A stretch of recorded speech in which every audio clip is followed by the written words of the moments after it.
രാമകഥാരസവാഹിനി അധ്യായം 58. ബാലി സുഗ്രീവ യുദ്ധത്തിന് രാമൻ വന്യപുഷ്പങ്ങൾ കൊണ്ടൊരു മാലയുണ്ടാക്കി സുഗ്രീവന്റെ കഴുത്തിലണിയിച്ചു. ഇതുകൊണ്ട് രാമൻ ഉദ്ദേശിച്ച് ഇതായിരുന്നു: എല്ലാവരെയും സമന്മാരായ നിലയിലാണ് രാമൻ വീക്ഷിക്കൂ എന്നത് ബാലി താരയോട് പറഞ്ഞിരുന്നു. ഈ സമദർശനം ആണ് ബാലിയെ വധിക്കുന്നതിൽ നിന്ന് രാമനെ തടഞ്ഞത്. ഇപ്പോൾ ഈ പുഷ്പമാല അവന്റെ കഴുത്തിലുണ്ട്.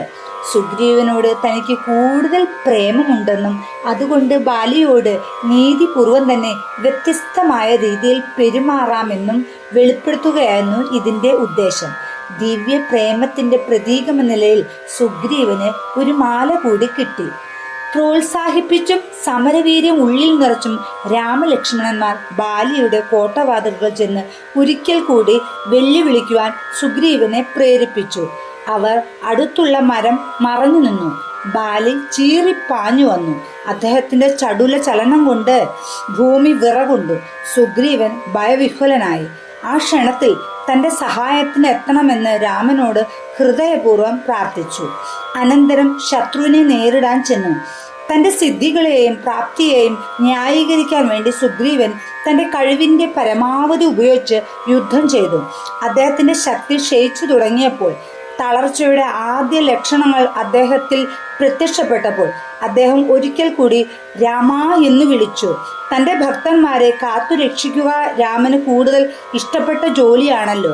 അതുകൊണ്ട് ആ വിളി കേട്ടപ്പോൾ അദ്ദേഹം ഒരമ്പെടുത്ത് തൊടുത്ത് ബാലിയുടെ ദൃഷ്ടമായ ഹൃദയത്തിനു നേരെ വിട്ടു. ബാലി അതേറ്റ് മുമ്പോട്ടും പുറകോട്ടും ആടി തെന്നി തെന്നി നിലം പതിച്ചു. ആ ഘട്ടത്തിൽ രാമൻ ബാലിയുടെ സമീപമെത്തി അദ്ദേഹത്തിന് തൻ്റെ ദിവ്യ ദർശനം നൽകി. മാരകമായ അസ്ത്രം തറച്ചിട്ടുകൂടി ബാലി എഴുന്നേറ്റിരുന്നു. അദ്ദേഹം അതുല്യമായ ശക്തനും ധീരനുമായിരുന്നു. കൂപ്പു കൈയോടുകൂടി അദ്ദേഹം ആ കാർമേഘ വർണ്ണത്തിലും കമലദള നേത്രത്തിലും ദത്തസൃഷ്ടിയായി ഹർഷോന്മാദ തള്ളലിൽ കണ്ണുനീരൊഴുക്കി അദ്ദേഹം സാശ്ചര്യം പറഞ്ഞു: അല്ലയോ രാമ, സൗന്ദര്യത്തിന്റെ ഇത്രയും ദിവ്യവും മംഗളപൂർണവുമായ മൂർത്തിമത് ഭാവമായിട്ടും എല്ലാ സൃഷ്ടികളുടെയും അധിനായകനായിട്ടും ഈ ചോദ്യം ചെയ്യത്തക്ക പ്രവൃത്തി ചെയ്യേണ്ട കാരണം എന്തായിരുന്നു? അങ്ങ് എന്നോട് പറഞ്ഞിട്ട് പിന്നെ എന്നെ വധിച്ചിരുന്നുവെങ്കിൽ ഞാൻ വളരെ സന്തുഷ്ടനായി മരിക്കുമായിരുന്നു. സുഗ്രീവന് ചെയ്യാൻ കഴിയുമായിരുന്ന നന്മ ഞാൻ അങ്ങേക്ക് നിഷേധിക്കുമായിരുന്നുവോ? അല്ലേ അല്ല. ഇതിപ്രകാരം ചെയ്തത് ന്യായീകരിക്കത്തക്ക ഏതോ കാരണം കൊണ്ടായിരിക്കണം. സ്വാമി ശരിയായ കാരണമില്ലാതെ ഒന്നും പ്രവർത്തിക്കുകയില്ല. ബാഹ്യദർശനത്തിൽ ദിവ്യത്വത്തെപ്പറ്റി നമുക്കുള്ള ആശയത്തിനെതിരായ ഒരു പ്രവൃത്തിയാണത് എന്ന് തോന്നാം. ആന്തരികമായി നോക്കിയാൽ ഇത് സത്യത്തെ അടിസ്ഥാനപ്പെടുത്തി ചെയ്തതാണെന്ന് തെളിയിക്കുകയും ചെയ്യും. സാധാരണമായ ലൗകിക വീക്ഷണകോണിൽ കൂടി നോക്കി സ്വാമിയുടെ പ്രവൃത്തികൾ വ്യാഖ്യാനിക്കാൻ പാടില്ലെന്ന് എനിക്കറിയാം. മാനുഷിക പ്രവർത്തനത്തെ ക്രമീകരിക്കുകയും നിയന്ത്രിക്കുകയും ചെയ്യുന്ന ഗുണങ്ങൾക്ക് അതീതനാണ് സ്വാമി. അതുകൊണ്ട് വികാരം, ഇന്ദ്രിയ വൃത്തി, പക്ഷപാതം എന്നിവയാൽ ബാധിതമല്ലാത്ത ഒരു സ്ഥാനത്ത് നിന്ന് നോക്കിക്കണ്ടാൽ മാത്രമേ അദ്ദേഹത്തിൻ്റെ പ്രവൃത്തികൾ ശരിയായി മനസ്സിലാക്കുവാൻ കഴിയുകയുള്ളൂ. തികഞ്ഞ സമചിത്തതയോടുകൂടി ചെയ്യപ്പെട്ട പ്രവർത്തനങ്ങൾ മനസ്സിലാവണമെങ്കിൽ തികഞ്ഞ സമചിത്തത മനസ്സിലാക്കുന്നവർക്കും വേണം. നിങ്ങൾ വിശേഷങ്ങളാലോ ധർമ്മങ്ങളാലോ വ്യതിചലിക്കപ്പെടുകയാണെങ്കിൽ, അതായത് സ്വാധീനിക്കപ്പെടുകയാണെങ്കിൽ, അവയുമായി ബന്ധപ്പെട്ട വിശേഷണങ്ങളെയോ അവയുടെ സഗോത്രജങ്ങളായ വിശേഷണങ്ങളെയോ ധർമ്മങ്ങളെയോ മാത്രമേ അവയുടെ അഭാവത്തിൽ പോലും കാണുകയുള്ളൂ. ബാലിക്ക് വളരെ തെളിഞ്ഞ ബുദ്ധിശക്തിയാണ് ഉണ്ടായിരുന്നത്. അതുകൊണ്ട് അദ്ദേഹം വാദിച്ചു: രാമ, അവിടുത്തെ പരാക്രമവും കുശലതയും എനിക്ക് നല്ല പോലെ അറിയാം. ഒരു രാമബാണം കൊണ്ട് ഈ ബാലിയെ മാത്രമല്ല ഈ പ്രപഞ്ചത്തെ തന്നെ നശിപ്പിക്കാൻ കഴിയും. മാത്രമല്ല വീണ്ടും പ്രപഞ്ചം സൃഷ്ടിക്കാനും അവിടത്തേക്ക് കഴിയും. എന്നിരുന്നാലും എന്നെ കൊന്നത് ഞാൻ ഏതു പാപം ചെയ്തിട്ടാണെന്ന് അങ്ങയിൽ നിന്ന് അറിയാൻ ആഗ്രഹിക്കുന്നു. ഞാൻ ചെയ്ത ആ തെറ്റ് എന്താണെന്ന് സദയം എന്നെ അറിയിച്ചാലും. ധർമ്മം സുസ്ഥാപിതമാക്കാനാണ് അവിടുന്ന് മാനവരൂപത്തിൽ വന്നിട്ടുള്ളത്. എന്നെ കൊല്ലാൻ ഒരു നായാട്ടുകാരനെ പോലെ മരം മറഞ്ഞ് നിന്നത് എന്തിനാണ്? അതിൻ്റെ ആവശ്യവും അർത്ഥവും എന്താണ്? രാമൻ ആസന്ന മരണനായ ബാലിയുടെ അടുത്തിരുന്നു. എന്നിട്ട് പറഞ്ഞു, ബാലി, എൻ്റെ പ്രവർത്തനങ്ങൾ സ്വാർത്ഥമായ ഉദ്ദേശ ലക്ഷ്യങ്ങളോട് കൂടിയവയല്ലെന്ന് താങ്കൾക്കറിയാം. സീതാന്വേഷണത്തിനു വേണ്ടിയാണ് ഞാൻ സുഗ്രീവനുമായി മൈത്രി സമ്പാദിച്ചെന്ന താങ്കളുടെ തെറ്റായ അഭിപ്രായം ഉപേക്ഷിക്കൂ. ഭൂമിയിൽ ധർമ്മം പുനഃസ്ഥാപിക്കുന്നതിന് വേണ്ടിയാണ് ഞാൻ ഈ മാനവരൂപം കൈക്കൊണ്ടതെന്ന് താങ്കൾ തന്നെ ഇപ്പോൾ പറയുകയുണ്ടായല്ലോ. ഇനി പറയൂ, ഞാൻ താങ്കളുടെ തെറ്റായ അനീതിപരമായ ദുഷ്കൃത്യങ്ങൾ വെറുതെ നോക്കി നിൽക്കുകയാണെങ്കിൽ അതിനെന്ത് പേരാണ് പറയുക? ലോക സേവനമെന്നോ ദ്രോഹമെന്നോ ധർമ്മമെന്നോ അധർമ്മമെന്നോ? സഹോദര ഭാര്യയും സഹോദരിയും പുത്രഭാര്യയും സ്വന്തം പുത്രിക്ക് സമമല്ലേ? അവരെ പാപദൃഷ്ടിയോടുകൂടി നോക്കുന്നവൻ പോലും പരമനിഷ്ഠൂരനായ പാപിയാണ്. അത്തരത്തിൽപ്പെട്ട ഒരു പാപിയെ കൊല്ലുന്നവനെ യാതൊരു പാപവും ബാധിക്കുകയില്ല. താങ്കളെ കൊല്ലാനുള്ള ഉദ്ദേശത്തോടു കൂടിയാണ് സുഗ്രീവൻ ഗുഹാമുഖം അടച്ചതെന്ന താങ്കളുടെ അനുമാനം എത്ര അന്യായമായിരുന്നു. ഏറിയാൽ 15 നാളുകളുടെ അവസാനം പുറത്തു വരുമെന്നും അതുവരെ ഗുഹാമുഖത്ത് കാത്തിരിക്കുമെന്നും താങ്കൾ പറഞ്ഞു. എന്നിട്ട് അദ്ദേഹം അവിടെ ഉത്കണ്ഠാപൂർവ്വം 1 മാസം മുഴുവൻ താങ്കളെ കാത്തുനിന്നു. ഒടുവിൽ രക്തത്തിന്റെ ഗന്ധം അനുഭവപ്പെട്ടപ്പോൾ ജ്യേഷ്ഠൻ രാക്ഷസനാൽ വധിക്കപ്പെട്ടു എന്ന് കരുതി അദ്ദേഹം ദുഃഖിച്ചു. അദ്ദേഹം ഗുഹയിൽ കടന്നു നോക്കാൻ മടിച്ചു നിന്നു. കാരണം താങ്കളെ നശിപ്പിച്ച ആ രാക്ഷസന് താനൊരു നിസ്സാരനായ ശത്രുവാണെന്ന് അദ്ദേഹം മനസ്സിലാക്കി. ആ കൂറ്റൻ പാറക്കല്ലുകൊണ്ട് വിലദ്വാരം അടച്ചപ്പോൾ അദ്ദേഹത്തിന്റെ ഉദ്ദേശം രാക്ഷസന്റെ ബഹിർഗമനം തടയുകയും ആ ഗുഹയിൽ തന്നെ അവനെ ബന്ധനസ്ഥനാക്കുകയും ആയിരുന്നു. പൗരന്മാർ അദ്ദേഹത്തെ ഭരണകർത്താവായിരിക്കാൻ നിർബന്ധിച്ചു. അദ്ദേഹത്തിന് അവരുടെ ആഗ്രഹങ്ങൾക്ക് വഴങ്ങിയിരുന്നു. ഇങ്ങനെ പ്രവർത്തിച്ചതിനെല്ലാം സുഗ്രീവൻ എന്തു കുറ്റമാണ് ചെയ്തത്? താങ്കൾ അന്വേഷിക്കാൻ തുനിഞ്ഞില്ല. അദ്ദേഹം ഒരിക്കലും താങ്കളുടെ ആജ്ഞകളെയോ നിർദ്ദേശങ്ങളോ തെല്ലുപോലും അനുസരിക്കാതിരുന്നിട്ടില്ല.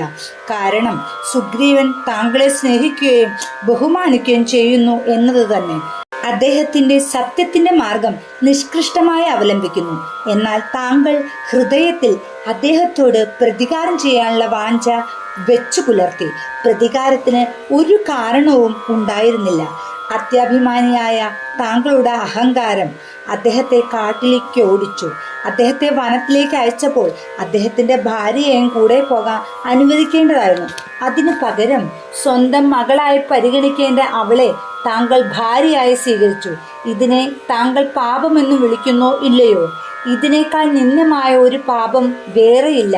കൂടാതെ താങ്കൾ ഈ രാജ്യഭാഗത്തിന്റെ ഭരണകർത്താവ് എന്ന സ്ഥാനം സ്വീകരിക്കുകയും ചെയ്യുന്നു.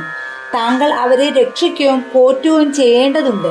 താങ്കൾ തന്നെ മഹാപരാധങ്ങൾ ചെയ്തിരിക്കെ താങ്കൾക്ക് എങ്ങനെ പ്രജകളിൽ കുറ്റം ചെയ്യുന്നവരെ ശിക്ഷിക്കാൻ കഴിയും? യഥാ രാജാ തഥാ പ്രജ എന്നല്ലേ ബഹുക്തി?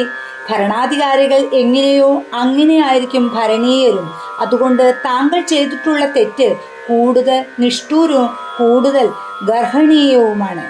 രാമൻ തൻ്റെ അനശ്വര പ്രേമം ഹേതുവായി ബാലി ചെയ്ത കുറ്റങ്ങളും പാപങ്ങളും അദ്ദേഹത്തിന് സ്പഷ്ടമായി പറഞ്ഞുകൊടുത്തു. ബാലി ഇത് സശ്രദ്ധം കേട്ടു, ചിന്തിച്ചു.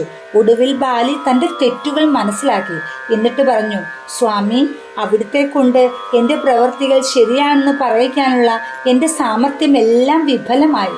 ഇപ്പോൾ ഞാൻ പാപിയേയല്ല. പാപിയായിരുന്നു എങ്കിൽ സ്വാമിയുടെ കയ്യാൽ അയക്കപ്പെട്ട അമ്പുകൊണ്ട് ഞാൻ എങ്ങനെ നിലംപതിക്കും? ഈശ്വരന്റെ മുഖം വീക്ഷിച്ചുകൊണ്ടും അവിടുത്തെ മധുരമായ വാക്കുകൾ കേട്ടുകൊണ്ടും അവസാന നിമിഷം കഴിയുന്നതിന് എനിക്ക് എങ്ങനെ സാധിക്കും? പ്രേമത്തിന്റെ അഗാധത്തിൽ നിന്നും ഉത്കൃഷ്ടമായ ജ്ഞാനത്തോടു കൂടിയ ബാലിയുടെ ഈ വാക്കുകൾ കേട്ട് രാമൻ അത്യന്തം സന്തോഷിച്ചു. ഹൃദയത്തിൽ ബാലിക്കുണ്ടായിരുന്ന അകൃത്രിമമായ ത്യാഗത്തിന്റെ വീര്യം ലോകത്തെ അറിയിക്കുവാനായി രാമൻ ആഗ്രഹിച്ചു. അദ്ദേഹം പറഞ്ഞു, ബാലി, ഞാൻ താങ്കളെ ജീവിതത്തിലേക്ക് തിരിച്ചുവിടുകയാണ്. വാർദ്ധക്യത്തിൻ്റെയും ക്ഷീണത്തിൻ്റെയും പിടിയിൽ നിന്നും ഞാൻ താങ്കളെ സ്വതന്ത്രമാക്കുകയാണ്. വരൂ, താങ്കളുടെ ആരോഗ്യം തിരികെ സ്വീകരിക്കൂ. രാമദേവൻ ബാലിയുടെ ശിരസിൽ തൃക്കരം വെച്ചു. ബാലി ഉടൻ ഇടപെട്ട് ഇങ്ങനെ പ്രാർത്ഥിച്ചു, കരുണാസാഗരമേ, എൻ്റെ അഭ്യർത്ഥന ചെവി കൊണ്ടാലും ജീവിതത്തിൽ ഉടനീളം ഒരാൾ എത്ര വളരെ പരിശ്രമങ്ങൾ ചെയ്താലും ശ്വാസം അവനെ ഉപേക്ഷിച്ചാൽ മരണം ഒഴിവാക്കാൻ സാധ്യമല്ല. അവസാന നിമിഷത്തിൽ അതിശ്രേഷ്ഠന്മാരായ മഹർഷിമാർക്ക് പോലും അങ്ങയുടെ തിരുനാമം അവരുടെ നാവിലെത്തുകയില്ല. അവിടുത്തെ നാമം ഉച്ചരിക്കുമ്പോഴും ഈ രൂപം വീക്ഷിക്കുമ്പോഴും തൃപ്പാദങ്ങൾ സ്പർശിക്കുമ്പോഴും വാക്കുകൾ ശ്രദ്ധിക്കുമ്പോഴും അത്തരത്തിലുള്ള അതുല്യമായൊരു സൗഭാഗ്യം എനിക്കിവിടെ ലഭിച്ചിരിക്കുന്നു. എനിക്ക് ഈ സൗകര്യം കിട്ടാതായാൽ, ഇത് കൈവിട്ടു പോകാൻ അനുവദിച്ചാൽ ഇവയ്ക്ക് വേണ്ടി ഇനി ഞാൻ എത്ര കാലം കാത്തിരിക്കേണ്ടി വരുമെന്ന് ആർക്ക് പറയാനാവും? ശ്വാസം തുടർന്ന് കഴിക്കുന്നത് കൊണ്ട് എന്ത് വമ്പിച്ച നേട്ടമാണ് എനിക്കുണ്ടാവാൻ പോകുന്നത്? ഇല്ല, ഇനിയും ജീവിക്കുവാൻ ഞാൻ ആഗ്രഹിക്കുന്നേയില്ല. സ്വാമി, എൻ്റെ എല്ലാ ജ്ഞാനത്തിൻ്റെയും ഉറവിടമായ വേദങ്ങൾക്ക് പോലും അവിടുത്തെ പറ്റി നീതി നീതി എന്നു മാത്രമേ പറയാനുള്ളൂ, ഇതല്ല എന്ന്. അങ്ങനെ തുടർന്നു പോയി അവ അവസാനം പ്രഖ്യാപിക്കുന്നു, ഇതി എന്ന്. ആ ഇതി എനിക്കിപ്പോൾ എൻ്റെ പിടിയിൽ കിട്ടിയിരിക്കുന്നു. അത് ഞാൻ കൈവിട്ട് കളയണമോ? കാട്ടുപുല്ലിനു വേണ്ടി തൻ്റെ കൈവശമുള്ള കൽപ്പവൃക്ഷം വിട്ടുകളയുന്ന വിഡ്ഢിയുണ്ടോ ഈ ലോകത്തിൽ? ബ്രഹ്മാവിൻ്റെ തന്നെ സങ്കല്പത്തിൽ നിന്നും ജന്മം കൊണ്ടവനും ശരീരശക്തിക്കും നിശിത ബുദ്ധിക്കും പേരുകെട്ടവനുമായ ഈ ബാലിക്ക് ഈ ശരീരത്തോട് പറ്റിച്ചേരാനുള്ള പ്രലോഭനത്തിന് വഴങ്ങാൻ കഴിയുകയില്ല. ഇല്ല, വഴങ്ങിയാൽ ഞാൻ അപകീർത്തി നേടും. എന്തിനു വിസ്തരിക്കുന്നു? ആത്മസംതൃപ്തി ഇല്ലാത്തപ്പോൾ മറ്റു തരത്തിലുള്ള സംതൃപ്തികൾ കൊണ്ടെന്ത് കാര്യം സ്വാമി? അവിടുത്തെ ദർശനത്തിൻ്റെയും വാക്കുകളുടെയും ഫലമായി ഞാൻ ദ്വൈതത്തിൻ്റെയും ഭേദത്തിൻ്റെയും ബോധത്തെ അധീനപ്പെടുത്തിയിരിക്കുന്നു. എനിക്ക് ഏകത്വമെന്ന സംബന്ധിച്ച ദർശനം സിദ്ധിച്ചിരിക്കുന്നു. എൻ്റെ പാപകർമ്മങ്ങളുടെ ഫലമെല്ലാം നശിപ്പിക്കപ്പെട്ടിരിക്കുന്നു. പാപഫലത്തിൻ്റെ ഭാരമുള്ള ഈ ശരീരവും അതോടുകൂടി നശിക്കട്ടെ. ആ ഭാരം പേറുന്നതിന് മറ്റൊരു ശരീരം ഉണ്ടാവാൻ അനുവദിക്കാതിരിക്കണമേ. ശരീരം ഉപേക്ഷിക്കാനുള്ള ദൃഢനിശ്ചയം ഇങ്ങനെ ബാലി പ്രഖ്യാപിച്ചു. പുത്രനെ അടുത്തേക്ക് വിളിച്ച് ബാലി പറഞ്ഞു, ഈ ശരീരത്തിൽ നിന്നും ജനിച്ച പുത്രൻ എന്ന നിലയിൽ ഇവൻ ഇതുവരെ വളർന്നു വന്നു. ഇവൻ ശക്തനും സദ്ഗുണസമ്പന്നനും വിനയശാലിയും അനുസരണയുള്ളവനുമാണ്. ഇപ്പോൾ അവിടുത്തെ പ്രേമം അർഹിക്കുന്ന പുത്രൻ എന്ന നിലയ്ക്ക് അവനെ അവിടുന്ന് രക്ഷിക്കണമെന്ന് ഞാൻ ആഗ്രഹിക്കുന്നു. അവനെ ഞാൻ അങ്ങയുടെ കൈകളിൽ ഏൽപ്പിച്ചിരിക്കുന്നു. ഈ വാക്കുകൾ പറഞ്ഞുകൊണ്ട് ബാലി പുത്രന്റെ കരങ്ങൾ രാമന്റെ കരങ്ങളിൽ വെച്ചു. പുത്രനായ അംഗദനെ അടുത്ത് പിടിച്ചു നിർത്തി രാമൻ വളരെയേറെ പ്രേമത്തോടു കൂടി അനുഗ്രഹിച്ചു. പുത്രനെ രാമൻ സ്വീകരിച്ചത് കണ്ട സംതൃപ്തിയിൽ ബാലി ആനന്ദബാഷ്പം പൊഴിച്ചു. തൻ്റെ പുരോഭാഗത്തുള്ള ആ ദിവ്യമുഖത്ത് അദ്ദേഹം ദൃഷ്ടികൾ ഉറപ്പിച്ചു. ബാലിയുടെ മിഴികൾ മന്ദം മന്ദം അടഞ്ഞു. ഒരുവൻ താൻ അണിഞ്ഞിരിക്കുന്ന പൂമാലയിൽ നിന്നും പൂക്കൾ അടർന്നു വീണു പോകുന്നു ശ്രദ്ധിക്കുകയോ അതിനെപ്പറ്റി അസ്വസ്ഥതപ്പെടുകയോ ചെയ്യുമോ? അതേ താല്പര്യമില്ലായ്മയോടെ ബാലിയും തൻ്റെ ശ്വാസം ശരീരത്തിൽ നിന്നും വഴുതി പോകുന്നതിനനുവദിക്കുകയുണ്ടായി. ഇതിൻ്റെ തുടർച്ച 59-ാം അധ്യായത്തിൽ. ജയ് ശ്രീറാം.